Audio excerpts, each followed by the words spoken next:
Grocery shopping during this time of inflation is zapping so many wallets. Tonight, there's new movement in Missouri to get rid of the state tax you pay.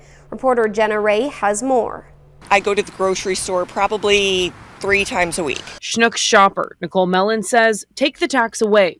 I would appreciate it. I have 2 growing boys, and groceries keep getting more expensive. She says with inflation and rising prices, any break would help. A break. That's what Jefferson County Representative Mary Elizabeth Coleman says her goal is with House Bill 1992. All the prices are going up everywhere, and I was checking my receipt and I saw that we still had a tax for groceries, and it piqued my interest. The Arnold lawmaker wants that 1% grocery tax gone. Currently, it helps fund public schools. It's about a $80 to $140 million reduction that we'll see in the state's budgets.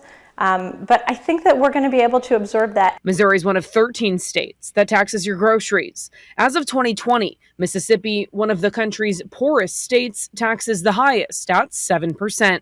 Representative Coleman says without this tax, schools will not suffer. I think that there's room to offset that expense, and I just am really not nervous about it. I think that we can do both, make sure that these regressive taxes that hit the poorest of the poor can be taken off the books, and also make sure that we're able to fund education fully. That move makes some Missourians nervous. I would prefer that the money, we go ahead and pay the tax for the groceries and let it go to the school system.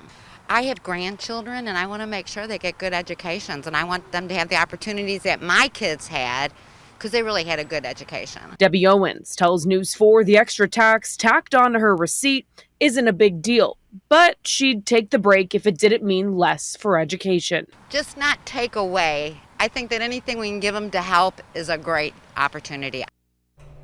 The bill is still going through committee right now, but if it's passed by lawmakers this spring, it will go into effect at the beginning of next year.